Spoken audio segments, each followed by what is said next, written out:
Halo, ketemu lagi dengan saya di kuliah Struktural Jabar. Kali ini kita akan bicara hal yang menarik, yang topiknya adalah tentang ideal ya. Tapi sebelum kita masuk ke ideal, saya ingin mengingatkan lagi di materi tentang grup. Kita belajar tentang subgrup normal ya. Jadi kalau kita punya grup dan ada subgrup normal, kita bisa bentuk grup baru ya, yang kita namakan grup faktor atau grup quotient ya. Dan ternyata tidak semua grup yang bisa bentuk grup faktor tadi ya, hanya subgrup normal. Oke. Nah, di gelanggang kita punya juga subgelanggang ya, yaitu subhimpunan dari satu gelanggang yang bentuk gelanggang dengan operasi yang sama ya. Walaupun beberapa penulis mengatakan kalau memiliki unsur kesatuan, maka unsur kesatuan di gelanggangnya itu harus ada di subgelanggangnya. Tapi pada kuliah kita hanya mengatakan itu subgelanggang kalau dia gelanggang dengan operasi yang sama ya. Nah, ternyata untuk membuat suatu gelanggang dan kita ingin mendefinisikan semacam gelanggang faktor atau gelanggang quotient seperti di grup itu, ternyata subhimpunannya kita adalah yang berbentuk suatu ideal ya. Oke, jadi itulah membuat kenapa ideal itu jauh lebih menarik untuk didiskusikan daripada subgelanggang. Oke, jadi apa itu ideal? Ideal itu subhimpunan dari satu gelanggang, kita namakan I. Oke, dan dia memenuhi yang pertama adalah terhadap operasi jumlah, dia adalah subgrup dari misalkan gelanggang kita namakan R ya.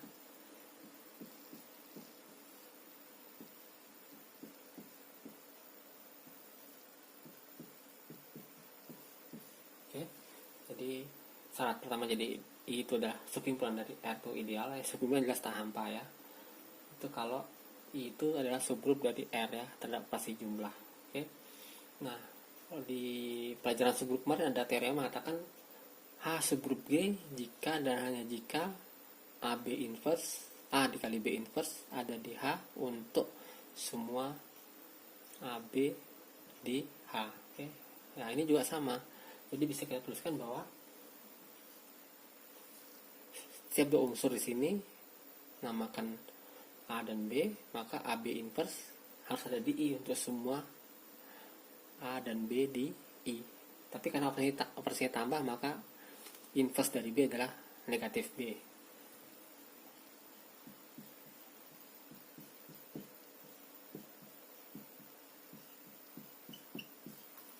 Oke. Oke, yang kedua adalah kalau misal dikalikan dari kiri oleh unsur di R, dia masih ada di I ya.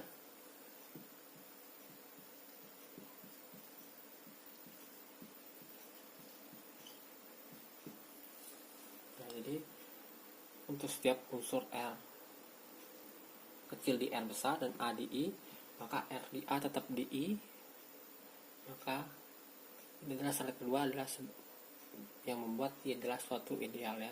Nah, untuk kasus ini kita namakan ideal kiri karena pengali gelanggangnya dari kiri ya. Jadi ini dikatakan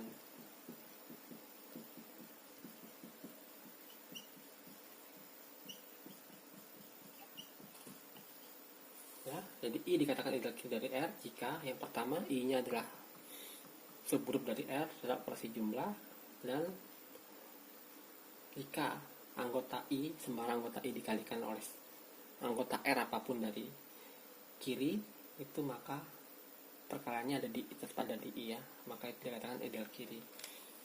Nah, definisi untuk ideal kanan juga, karena kita punya kiri pasti punya kanan ya.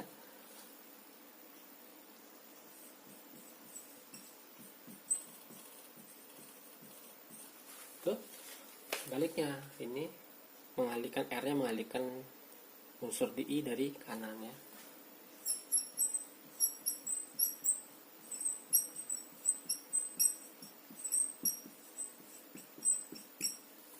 Oke, jadi kita punya dua buah definisi, ideal kiri dan ideal kanan. Ya, ideal kiri kita tulis dengan spidol hitam, sementara ideal kanan kita tulis dengan spidol biru. Oke, perbedaannya cuman di sifat kedua ya, bahwa ideal kiri dan kanan itu dibedakan oleh pengali R-nya ya.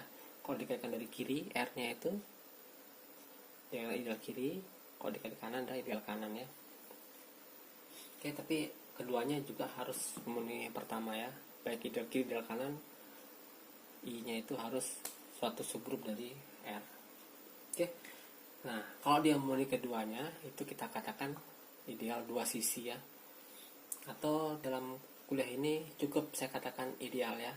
Kalau ideal kiri akan eksplisit saya katakan ideal kiri, demikian juga ideal kanan akan eksplisit saya katakan ideal kanan ya.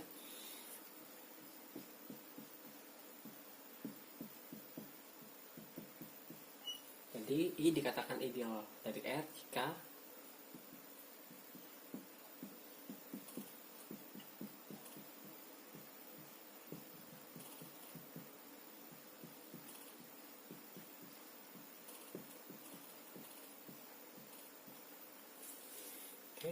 jadi I ideal kiri, ideal dari R apabila I ideal kiri dan sekaligus ideal kanan. Oke.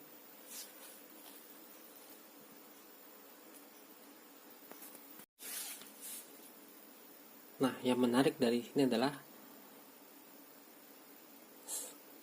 sifat komutatif dari R. Ya, tentu sifat komutatif perkaliannya karena terhadap jumlah pasti komutatif ya. Bisa kalian lihat di video sebelumnya tentang gelanggang. Kalau R-nya komutatif otomatis ideal kirinya sama ideal kanan ya. Ya, saya kira jelas ya kalau R anggota I karena dia komutatif bisa ditukar ya, jadi seperti ini. Jadi kalau dia komutatif otomatis ideal kiri itu merupakan suatu ideal kanan juga. Demikian juga sebaliknya. Akibatnya pada gelanggang komutatif kita tidak mengenal ideal kiri atau ideal kanan. Yang kita kenal hanya ideal saja ya, dalam tanda kutip tentunya ideal dua sisi ya.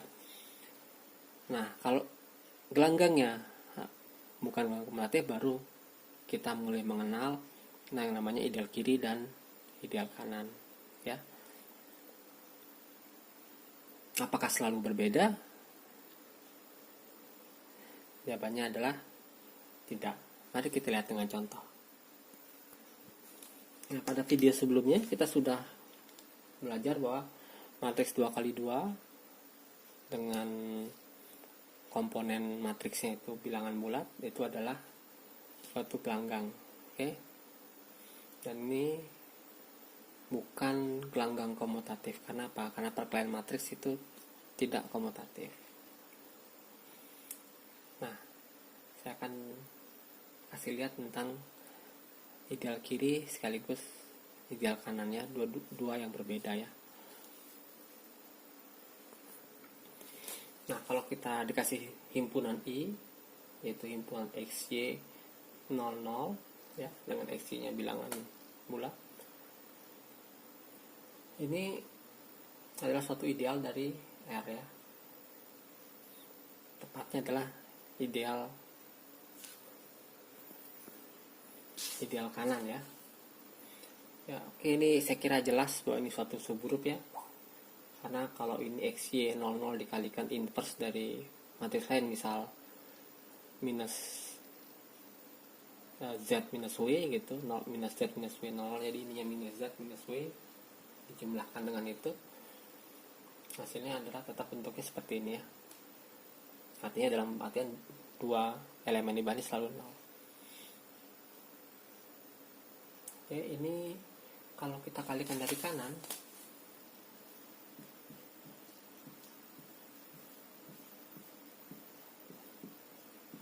oke, jadi ini sembarang unsur di R ya, sembarang unsur di R ya.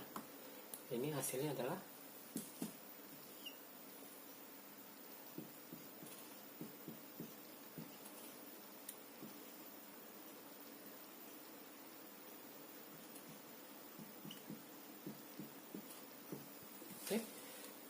hasil kalinya adalah anggota I ya.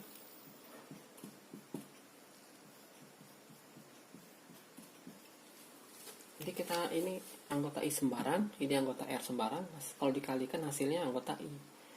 Jadi kalau ini adalah X, ini adalah misal X, ini adalah R, maka XR ini anggota I untuk setiap X di I dan untuk setiap R di R, karena ini dua-duanya diambil sembarang ya. Jadi ini menunjukkan bahwa I adalah ideal kanan. Tapi ini bukan ideal kiri. Kenapa?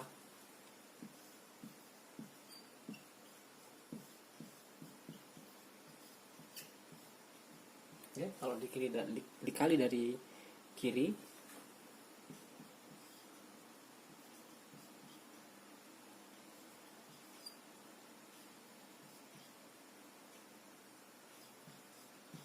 ya, hasilnya adalah bentuk seperti ini. Ini tidak dijamin bahwa yang bawah ini pasti 0 ya, nggak ada jaminan ya. Jadi ini belum tentu anggota I. Jadi kalau dikalikan dari kanan dia belum tentu anggota I. Akibatnya ini bukan ideal kiri ya. Ini jadi kita punya I ini adalah contoh ideal kanan dari R, tapi bukan ideal kiri. Oke. Nah, untuk kasus kedua kita dikasih himpunan J bentuknya seperti ini, yang 0 adalah kolom keduanya. Nah, ini saya kira jelas, ini dengan mudah bisa kalian buktikan bahwa ini adalah subgrup ya. J ini subgrup dari R. Apakah, dan sebagai latihan di rumah kalian harus tunjukkan bahwa ini adalah ideal kiri tapi bukan ideal kanan. Oke, caranya mungkin tidak jauh beda dengan yang atas tadi ya. Jadi kita bisa tunjukkan bahwa R ini memiliki ideal kiri yang bukan ideal kanan dan mempunyai ideal kanan yang bukan ideal kiri. Tapi pertanyaan paling menarik adalah apakah R punya ideal dua sisi? Oke, secara umum ya, ideal dua sisi adalah ideal 0 dan dirinya sendiri ya. Oke, jadi seperti subgrup ya. Subgrup itu bisa 0 dan bisa sama dengan grupnya ya. Oke, ideal juga sama, bisa 0 dengan bisa juga R itu sendiri ya. Karena ya itu memenuhi definisi dari ideal. Nah, kalau 0 kan dikali dari kiri kanan hasilnya 0 juga ya, apapun pengalinya. Jadi otomatis 0 adalah ideal dua sisi. Demikian juga dengan R ya. Kalau dikalikan dari kiri dari kanan otomatis tetap di R ya, namanya juga R ya. Ya, jadi kita setidaknya punya ideal dua sisi yang dari setiap gelanggang ya, yaitu dirinya sendiri dan 0. Nah, pertanyaan, adakah ideal tak trivialnya yang merupakan ideal dua sisi? Oke, ini pertanyaan menarik ya sebenarnya. Dan untuk kasus ini kita punya ya. Jadi kalau saya definisikan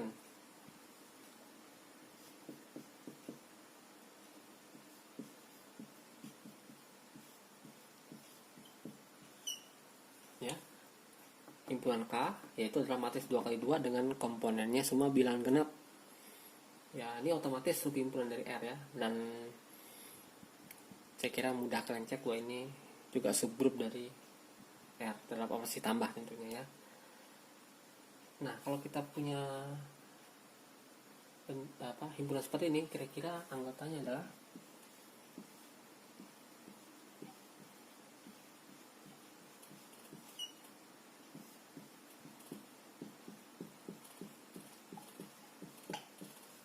oke. Nah, yang menarik adalah kalau kita kalikan dari kiri dan dari kanan dengan R sembarang ya.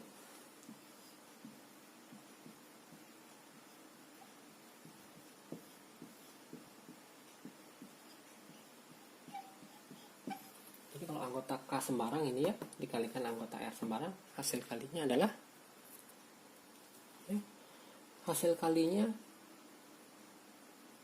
ini otomatis ini adalah bilangan genap, ini juga bilangan genap. Jadi kalau dikalikan dari kiri hasilnya adalah bilangan genap. Nah, kalau kita kalikan dari kanan hasilnya mungkin berbeda ya, tapi bisa kalian cek sendiri, hasilnya juga adalah bilangan genap. Hasil kalinya juga bilangan komponen-komponennya bilangan genap semua. Jadi ini ideal kiri menurut yang atas dan ideal kanan menurut yang bawah, karena ini diambil sembarang, ini juga diambil sembarang. Jadi ya oke, jumlah hasilnya tidak sama ya, kita aja komponen satu-satu dengan ini ya, belum tentu sama ya. Jadi K ini adalah contoh ideal dua sisi dari R ya.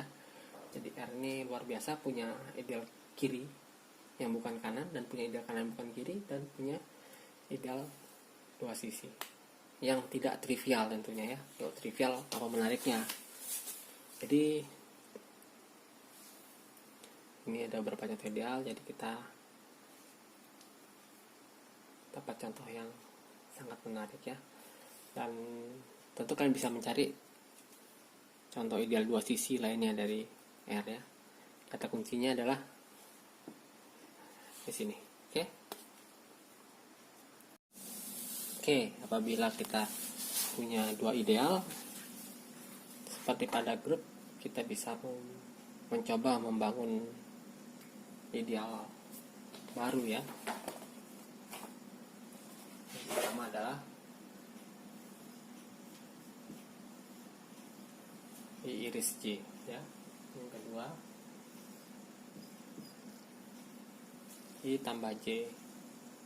Oke, di subgrup kita sudah buktikan bahwa keduanya adalah subgrup. Oke, jadi kalau kita ingin buktikan kedua 1 dan 2 ini ideal bagi R, maka kita tinggal tunjukkan dia dikalikan unsur di R masih tidak keluar dari himpunan itu ya.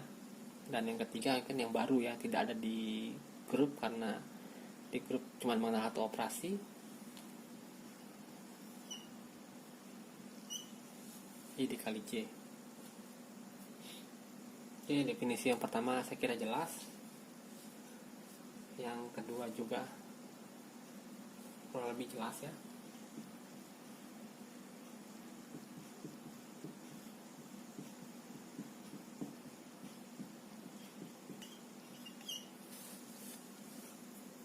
Nah, untuk yang ketiga,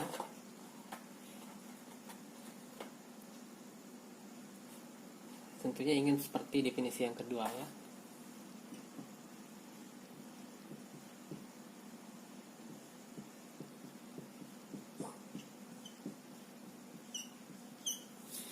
Jadi inginnya ya, kita itu IJ itu adalah I kali J, di mana I nya anggota I dan J nya anggota J. Tapi kita lihat ada satu masalah di sini ya. Jadi kalau kita ambil dua unsur di sini, namakan IJ dengan I aksen J aksen, atau pakai indeks juga boleh ya. IJ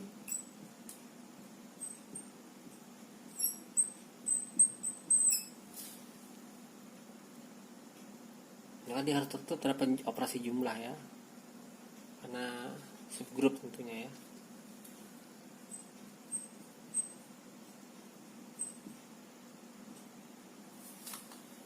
Oke, tapi ini apa jaminannya ada di IJ? Oke, tidak ada jaminan bahwa ini ada di IJ, sehingga definisi, kalau kita mendefinisikan seperti ini, tentu akan sulit menjadi sebuah ideal. Makanya perkalian dua ideal itu didefinisikan berbeda, yaitu perkalian hingga dari atau jumlah berhingga dari perkalian unsur-unsur di I dan J.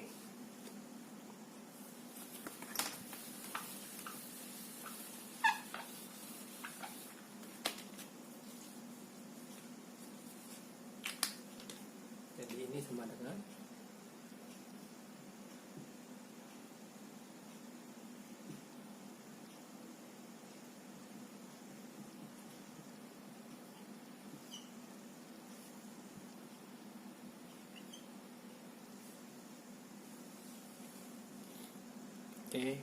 kurang lebih seperti ini, tapi mungkin bisa disederhanakan. Bisa disederhanakan seperti ini ya. Jadi IJ itu adalah jumlah berhingga perkalian unsur-unsur di I dan J ya. Maaf, ini J.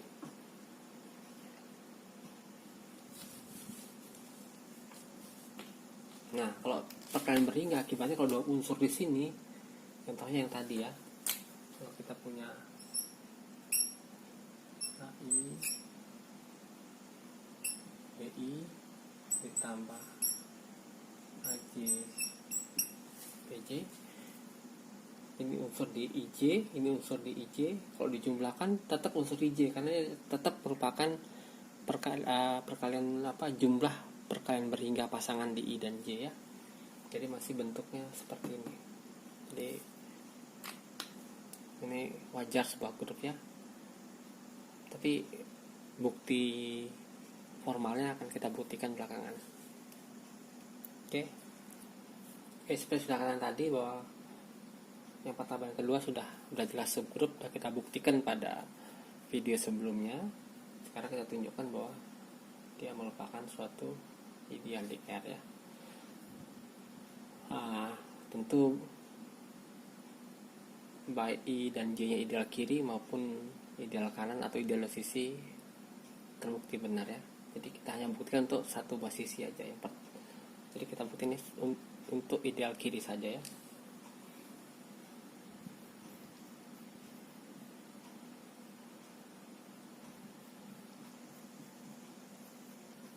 Jadi kalau kita punya R sembarang unsur di pelanggangnya dan X ada di iris J, ini berakibat X ada di I atau dan ya, X ada di J. Akibatnya kan R anggota sembarang, Rx anggota I, karena I nya adalah ideal kiri ya, dan karena J nya ideal kiri maka kita dapatkan Rx juga ada di J. Dari sini kita jelas dapatkan bahwa Rx itu anggota I iris J. Jadi aksioma kedua dari ideal itu sudah kita buktikan berlaku di ideal yang pertama ini. Oke, jadi ini adalah ideal dari R. Sekarang kita akan buktikan untuk yang kasus kedua. Untuk kasus kedua, kalau kita punya R anggota R sembarang dan X itu di sini sembarang, jadi dalam bentuknya adalah I tambah J anggota sembarang ya. Jadi ini sembarang kalau kita kalikan, karena di gelanggang berlaku sifat distributif maka ini dikalikannya hasilnya ini. Oke. Apa karena I itu adalah ideal, maka dikalikan R dari kiri, I itu ideal kiri, maka dikalikan R dari kiri tetap ada di I.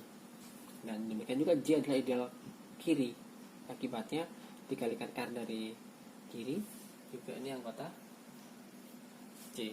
Kesimpulannya apa? Ini adalah anggota I plus J, sehingga jelas ini merupakan sebuah ideal. Aksioma keduanya terbukti. Oke, sekarang tinggal yang nomor 3. Nah, untuk yang ketiga ini tentu kita buktikan dulu bentuk subgrup ya. Jadi kalau kita punya dua unsur di sini, misalkan X dan Y, keduanya unsur di IJ, maka X bentuknya adalah ini dengan indeksnya dari 1 sampai M misalkan ya.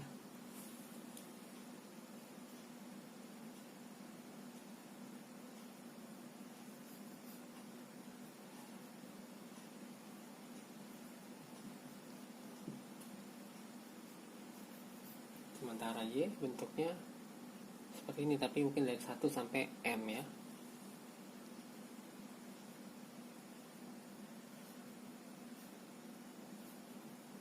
Nah, dengan C nya ini A dan C nya ini anggota I, dan B dan D nya anggota C. Jadi harus kita buktiin bahwa XY inverse ada di IJ ya.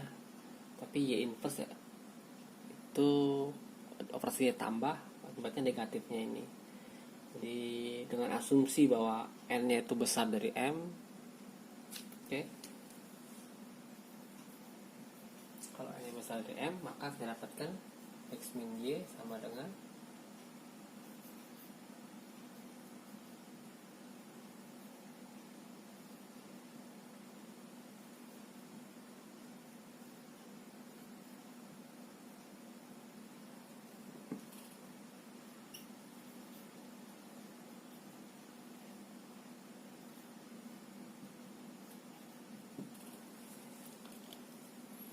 Oke.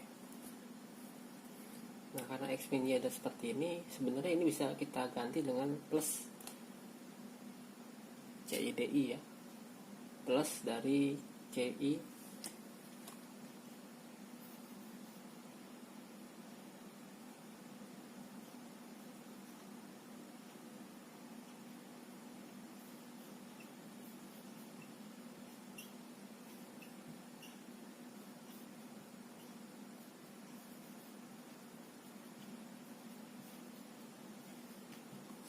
Oke, jadi ini kita bisa ganti C-nya dengan C aksen dan D-nya dengan D aksen ya.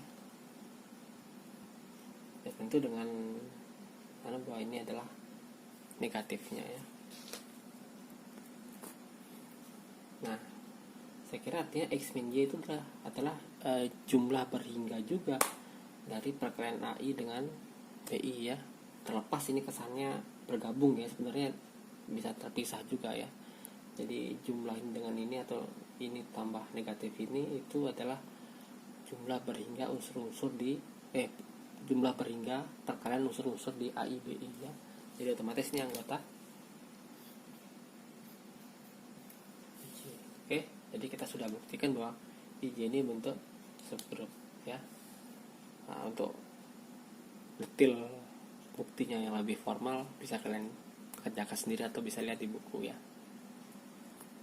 Nah, sekarang bukti kalau di aksioma kedua dari ideal ya.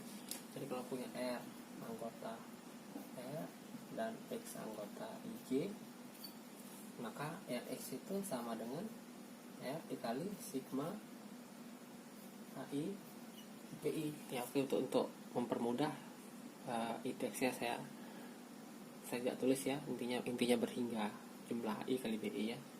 Dan ini sama dengan sigma R AI BI. Oke.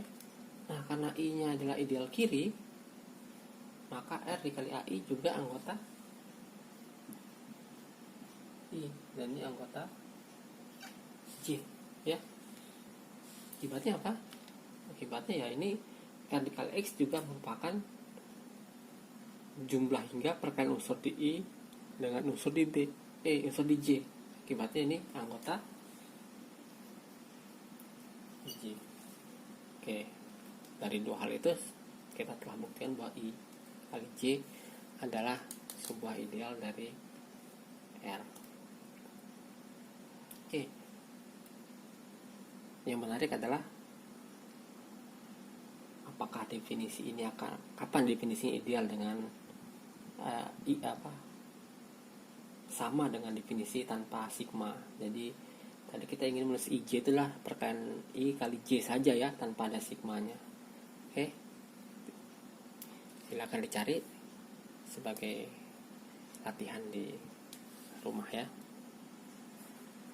Oke, sekarang saya punya I ideal di R. Oke, mungkin yang perdebatan paling menarik pada definisi ideal adalah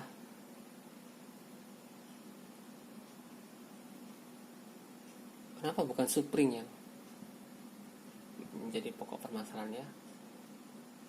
Dan juga mungkin menarik kenapa kok definisi ring atau gelanggang itu yang satu kubu menginginkan unsur kesatuan itu ada di gelanggang, sementara kubu lain yang saya jadikan acuan dalam video-video ini adalah bahwa gelanggang itu tidak mesti ada unsur identitas terhadap perkaliannya gitu. tidak mesti punya unsur kesatuannya. Oke, kalau gelanggang itu punya unsur kesatuan, otomatis subgelanggangnya harus punya unsur kesatuan ya. Dan otomatis unsur kesatuan subgelanggang dengan gelanggang itu harus sama. Tapi kalau tidak ada persyaratan gelanggang itu harus ada unsur kesatuan, maka akibatnya semua ideal adalah subgelanggang. Oke. Dan yang menariknya, ideal itu bisa jadi punya unsur kesatuan yang tidak sama dengan gelanggangnya. Ya, contohnya adalah kalau kita punya matriks 2x2 yang bentuknya adalah A000. Oke, ini punya unsur kesatuan, yaitu ini adalah ideal dari matriks 2x2 yang unsur-unsurnya bilangan bulat atau apa ya.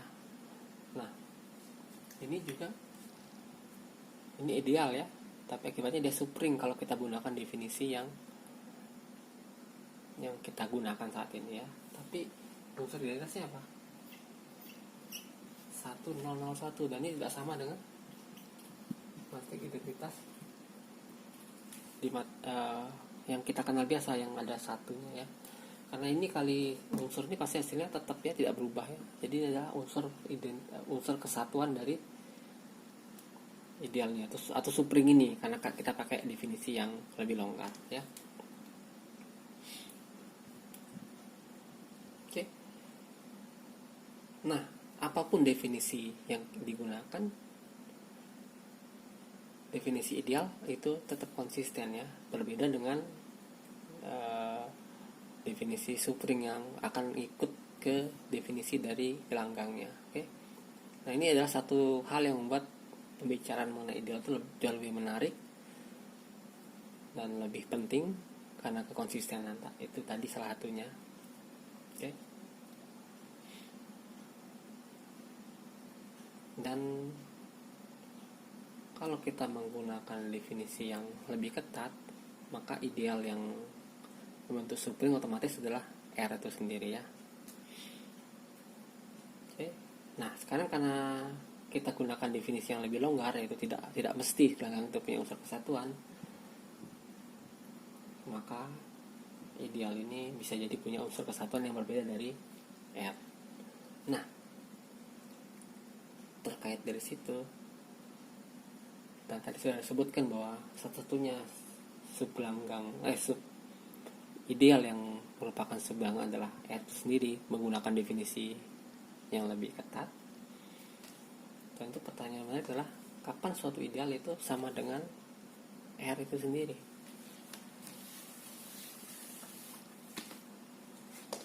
Ternyata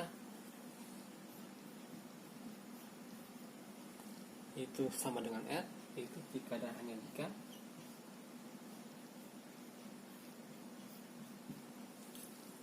itu unsur kesatuan dari R itu ada di 1 ya. Tentu ini kita bicara gelanggang yang memiliki unsur kesatuan ya. Oke,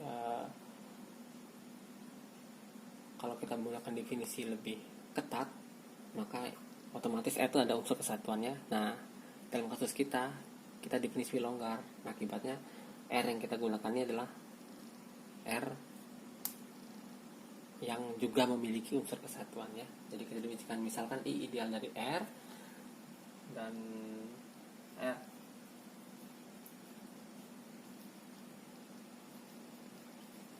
unsur kesatuan ya, maka I sama dengan R jika satu anggota I.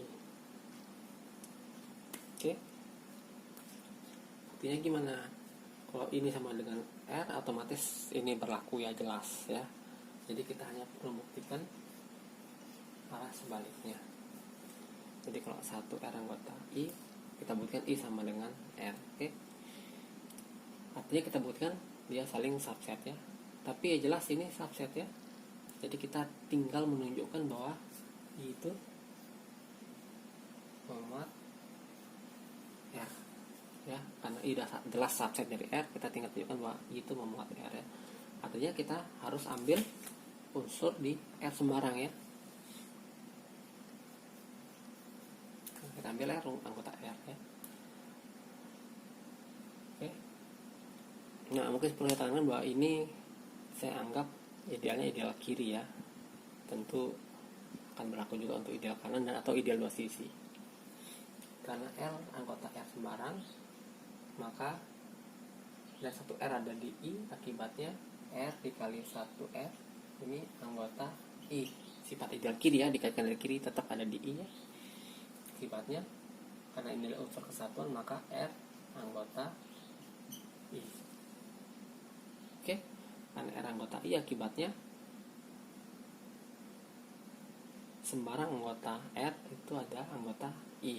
Jadi kita dapatkan yang kita inginkan, bahwa I ya atau memuat R ya. Jadi semua unsur di R ada di I.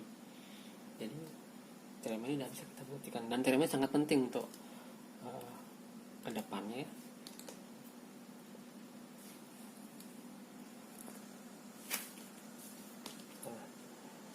Berikutnya adalah kalau kita punya ideal dari R, kita punya berbagai macam jenis ideal ya. Oke, yang mungkin sudah kita bahas sebelumnya, yaitu ideal trivial ya.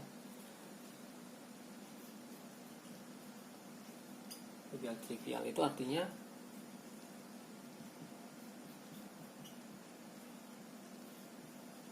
ideal 0 atau R itu sendiri ya.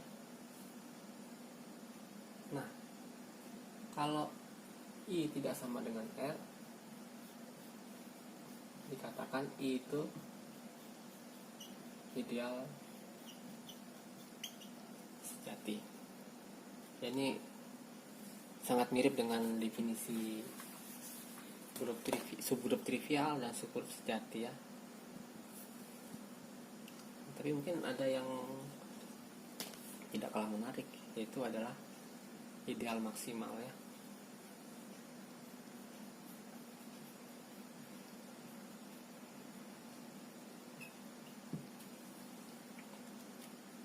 Apa itu ideal maksimal?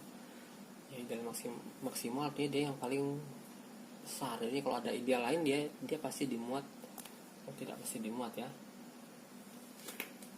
Jadi ideal maksimal itu adalah seperti ideal yang tidak dimuat oleh ideal lain ya, udah maksimal gitu ya.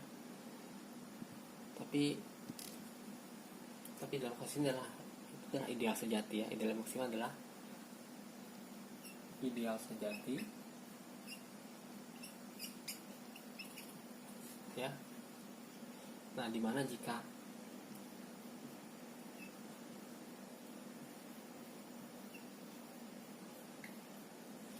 ada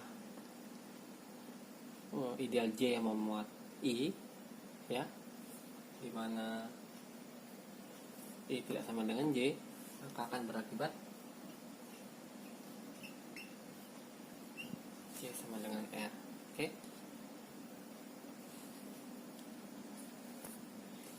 Atau mungkin bisa juga dibilang seperti ini. Jadi ini definisi pertamanya ya. Bisa juga dikatakan begini, jika I dimuat oleh J, oke. Ini kan I tidak sama dengan J, tidak sama dengan R ya, tidak sejati ya. Ini akan berakibat I sama dengan J atau I sama dengan J sama dengan R ya. Jadi dua definisi ekivalen ya, kita gunakan sesuai dengan kondisi permasalahannya.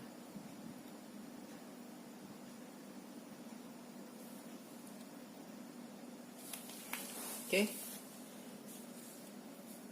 Di materi tentang ideal saya kira cukup sampai di sini ya. Tapi mungkin perlu saya berikan contoh ya. Jadi kalau kita punya R-nya itu sama dengan bilangan bulat, maka contoh ideal maksimalnya adalah 2Z ya.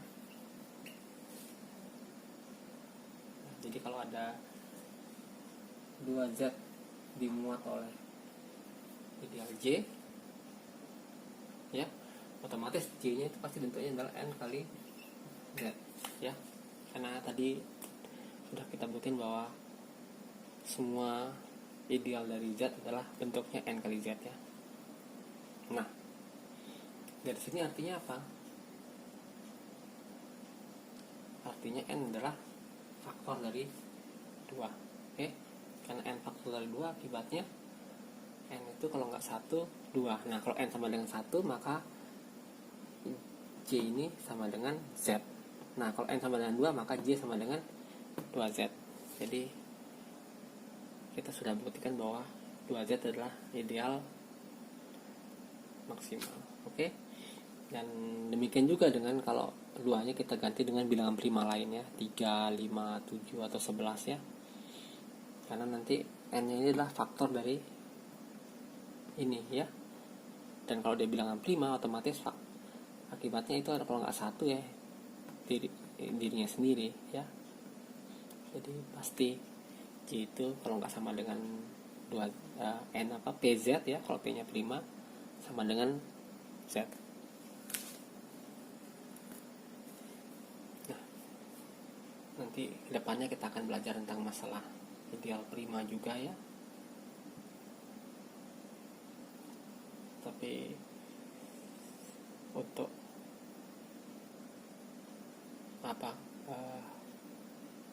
hal-hal dasar dari ideal kita cukupkan sampai materi sampai saat ini. Kita akan belajar lagi tentang beberapa jenis ideal yang menarik lainnya di kedepannya. Tentu ada banyak lagi nama ideal nilpotent dan lainnya. Oke, jika ada pertanyaan silahkan tinggalkan komentar atau bisa kontak saya langsung. Oke, sampai ketemu pada video berikutnya.